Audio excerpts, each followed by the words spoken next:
Nouveau setup les gars. J'espère que vous allez bien. J'ai changé d'endroit aujourd'hui. J'ai pris un appartement pour une semaine. Voilà, je suis arrivé vers 15 heures. Je me suis posé un peu, j'ai bossé un petit peu, j'ai fait mon sport, tout ça. C'est un très bel endroit. Je vous expliquerai, je pense que je vais faire peut-être un banger demain ou après-demain, mais j'ai pris ce Airbnb spécialement pour le school qui va arriver. Vous comprendrez plus tard, mais il y a des beaux endroits pour enregistrer des vidéos. Et j'ai pris ce Airbnb pour ça. Bref, c'est pas le sujet, mais je voulais vous parler de rétention séminale une fois de plus. Et une des premières vidéos que j'ai sorties sur la rétention séminale disait la rétention séminale te rendra extraverti. Ce qui est en partie vrai. Après, chacun a ses propres expériences en rétention. Et ça peut varier, mais je pense qu'il y a, enfin, je sais pas, je pense c'est qu'il y a forcément des phases en rétention. Et au début, quand tu es au début de ta rétention, tu es plein d'énergie, tu as envie d'aller vers les autres, tu as envie de parler, tu as envie d'échanger, ce qui est normal.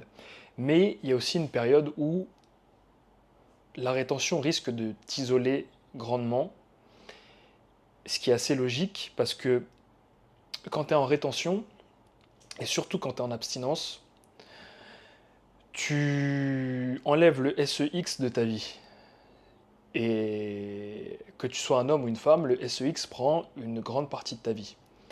Que tu aies une copine ou pas, que tu sois en couple ou pas, euh, peu importe ce que tu fais en réalité, parce que si tu n'es pas en rétention, si tu mènes ta vie normalement, et que tu contrôles pas ton énergie SEX machin, euh, bah soit tu vas penser à l'acte, soit tu vas essayer de gérer des meufs pour passer à l'acte. Passer à l'acte, ça sonne trop bizarre dit comme ça, pour faire l'acte plutôt. Soit tu vas relapse, donc tu vas te faire plaisir tout seul, et il y a une grande chance pour que tout ce qui tourne autour de ça occupe ta tête dans la journée. Que tu es une meuf ou pas, que tu sois dans ton plaisir solitaire ou pas, enfin bref, je vous apprends rien en vous disant ça. Et les femmes, c'est pareil, hein, faut pas croire, mais tout ce qui tourne autour de ça occupe une grande partie de leur vie. Elles pensent beaucoup aux hommes aussi, elles se font belles en grande partie pour les hommes, elles sortent, elles veulent trouver un copain, elles sont dans leur plaisir solitaire aussi, beaucoup. Hein. Les femmes, elles cachent bien leur jeu, mais croyez-moi que c'est limite si elles pensent plus à ça que nous, tu vois. Enfin bref, c'est pas le sujet. Mais tout ça pour te dire que quand tu es en rétention et que tu es en abstinence et que bah, tu sors tout ça de ta vie, ça va te couper du monde. Ça va te couper du monde parce que la masse, une bonne partie de leur vie tourne autour de ça. Et toi, ton temps, il est entièrement dédié à d'autres choses. Ce qui fait que ça te sépare totalement des gens quelque part. Et à force de plus avoir les mêmes centres d'intérêt que les autres et de ne plus avoir les mêmes activités que les autres, bah tu te retrouves isolé quelque part. Il y en a qui passent en rétention pour leur business, il y en a qui passent en rétention pour le sport, il y en a qui passent en rétention pour le côté spirituel, il y en a qui passent en rétention pour plein d'autres choses, pour toutes ces choses-là. Et moi, c'est mon cas. Et tu es tellement en fait isolé du reste du monde parce que ton mode de pensée, ton mode de vie, tes réflexions, ce que tu recherches, ta manière de voir les choses, même ta manière de te comporter, elle est totalement différente de celle des autres. Imagine un truc, je suis en Thaïlande, je suis à Bangkok, ok. Selon toi, quel est le pourcentage euh, de jeunes hommes occidental, enfin, qui vient d'Occident, d'Europe ou d'Amérique, il vient en Thaïlande et il se fout en rétention. Et la plupart du temps, il le passe chez lui à bosser, méditer, prier, ou sinon, quand il sort, c'est pour aller à la boxe ou à la salle de sport. Combien de pourcentage de jeunes hommes qui viennent en Thaïlande font ça, à ton avis? je, je suis sûr, je mets ma main à couper qu'il n'y en a même pas 1%. Il n'y en a même pas 1%. Donc 99% des jeunes, ils viennent faire quoi? Ils viennent faire la fête la plupart. Oui, non, peut-être pas 99%. 80, 85%, 90%, ils viennent faire la fête. Peut-être 9%, ils viennent s'entraîner au Muay Thai et combattre potentiellement, même moins que ça, je pense en réalité. Et le reste, ils viennent pour s'entraîner, bosser sur leur business et ils sont en rétention. Donc forcément, tu es coupé du monde. Moi qui suis quelqu'un déjà de solitaire, je vais pas dire initialement, enfin parce que j'ai eu des périodes dans ma vie, j'ai eu des périodes où j'étais tout le temps entouré, je vous en ai déjà parlé, des périodes où quand je me suis lancé un peu sur le développement personnel, tout ça, j'ai commencé à être de plus en plus seul, de plus en plus solitaire, seul aussi. Et c'est vrai que la rétention, en fonction de ce que tu cherches, parce que je sais qu'il y en a qui se mettent en rétention pour juste sortir de cette addiction et éventuellement trouver une meuf, se mettre en couple, attirer les femmes. Mais si tu te mets en rétention pour être vraiment concentré sur toi et ta vie et te développer en tant qu'âme, en tant qu'humain, en tant qu'homme, tu risques vraiment d'être ultra isolé et dans une bulle. Moi, personnellement, j'ai déjà l'habitude de ça, rétention ou pas, en réalité. Mais je te mets en garde par rapport à ça. J'ai eu une personne en call, c'était incroyable, tu vois. Il y a un petit moment, elle me disait, ouais, mais j'ai peur de me mettre en abstinence parce que j'ai peur de ce que les gens vont dire. Et c'est fou parce que tout ce qui est film, machin, pratique, machin, c'est hyper démocratisé. Et le fait de se retirer de tout ça, pendant un moment, tu vois, ou jusqu'au mariage pour certains, ou bref, tu vas être vu comme quelqu'un de bizarre. Mais je vais te dire quelque chose. Dans le monde actuel, être traité de fou ou bizarre, c'est un compliment. C'est un compliment parce que la personne lambda, qui va être vue comme quelqu'un de tout à fait bien et normal, il fait pas de sport, il a un job normal dans lequel il bosse pendant 40 piges, il fait un crédit, paye sa maison, il remet pas en question les décisions des hommes politiques. De temps en temps, il dit oh, ils mentent, mais il va pas en profondeur, tu vois. Il pense que ça reste des personnes qui veulent le bien du peuple. Allez, il est dans son plaisir solitaire 2 à 3 fois par semaine. Voilà, donc 2 à 3 fois par semaine, il se regarde son petit film de carnaval. Tous les week-ends, il les passe au bar. Enfin, voilà, ça c'est une personne dite normale, qui est bien vue dans la société. Voilà, il a son petit passe Navigo ou sa petite voiture. Il fait son truc, il va dans son petit job. Je sais même pas ce qu'il fait et tout. Et là, t'es vu comme quelqu'un de tout à fait respectable, tu vois.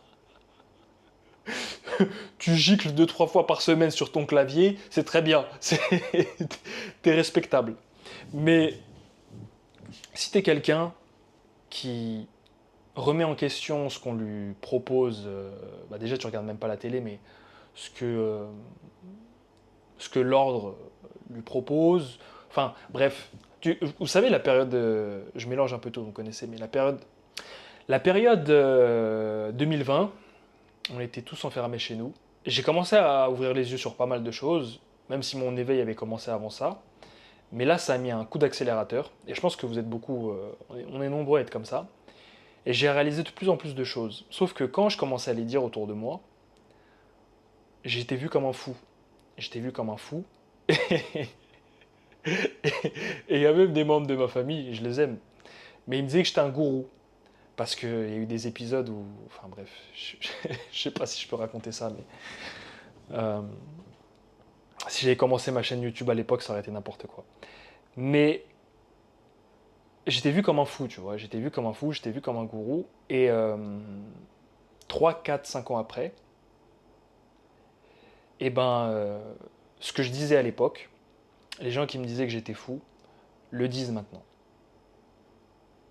Tu vois ce que je veux dire?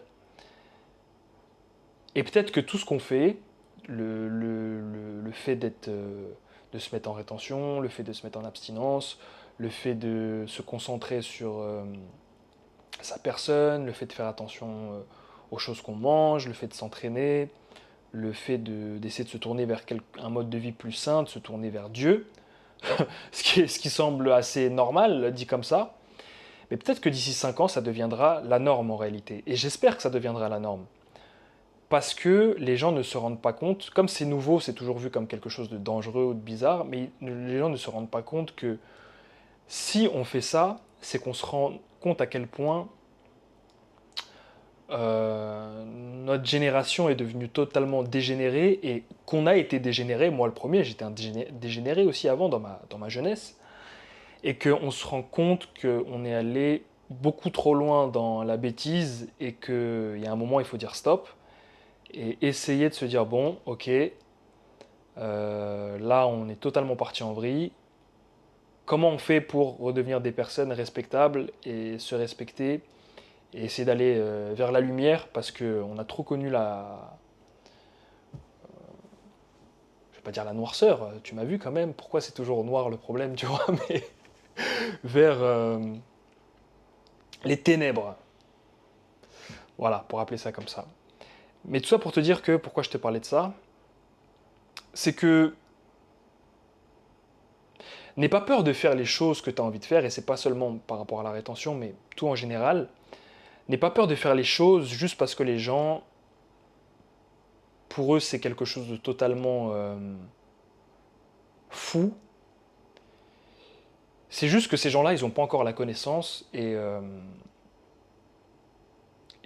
peut-être que d'ici 4 5 ans, ils feront la même chose que toi et tu peux être un précurseur dans ce que tu fais. Et si tu sens que c'est bon pour toi, si tu sens que ça va t'apporter, fais-le. Mais pour en revenir au sujet de la vidéo, tu risques de perdre beaucoup d'amis, tu risques de te retrouver seul pendant un moment. Mais je pense sincèrement que ça vaut le coup. Euh, j'ai mangé mon pain noir pendant des années, hein. La solitude, c'est quelque chose que je connais en long et en large. Ça, je pourrais en parler pendant des heures. Mais aujourd'hui, notamment grâce à YouTube et aux voyages que je fais, je, je sens que tout ça, ça a été bénéfique et que j'ai pas fait ça pour rien. Je je changerai pas tout ça parce que ça m'a apporté beaucoup. Et les bienfaits de l'isolement, c'est que tu vas apprendre tellement de choses sur ta personne, mais aussi sur le monde.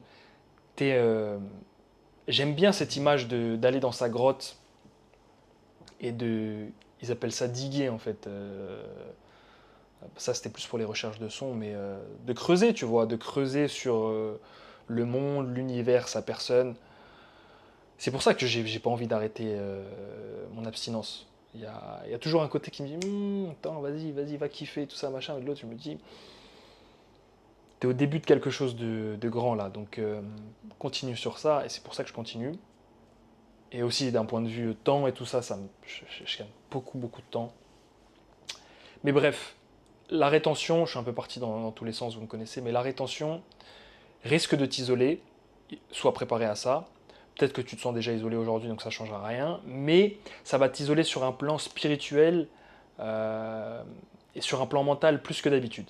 Parce que, encore une fois de plus, tu vibres sur des fréquences totalement différentes et tu as l'impression d'être Néo dans Matrix. Voilà, ça c'est la meilleure image que je puisse te donner.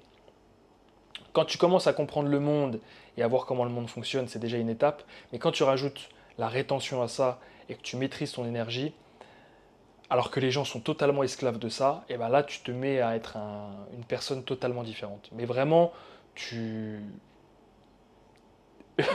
j'ai l'impression d'être dans une autre dimension. C'est exactement ça. En fait, je marche dans la rue, tu sais, les gens ils sont là, je croise des gens et tout, mais je suis dans une autre dimension. Et je vois qu'il y a des gens qui se rendent compte de ça quand ils me croisent.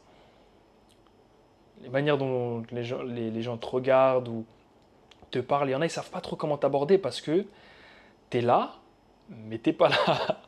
T'es dans ton propre monde, encore plus que d'habitude. Donc, vidéo, j'allais dire rapide, mais non, je vais faire du montage, hein, je vais couper un peu tout ça. Mais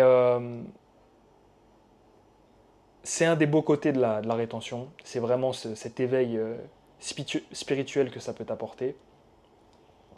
Et cette sensation d'aller dans d'autres dimensions. C'est incroyable, c'est vraiment incroyable les gars.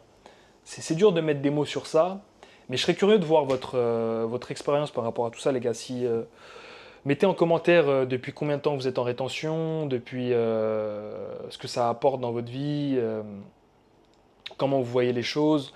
Euh, je parlerai aussi des moments de baisse d'énergie que tu peux avoir en rétention, que j'ai eu là pendant ces 1 à 2 semaines là.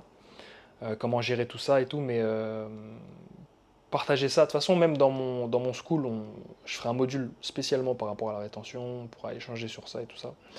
Mais dites-moi en commentaire ce que vous pensez de ce que vous apporte la rétention.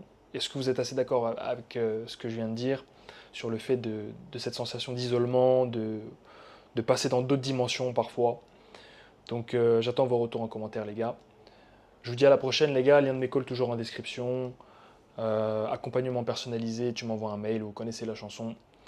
Prenez soin de vous, prenez soin de vos proches, que Dieu vous bénisse. À la prochaine. Force.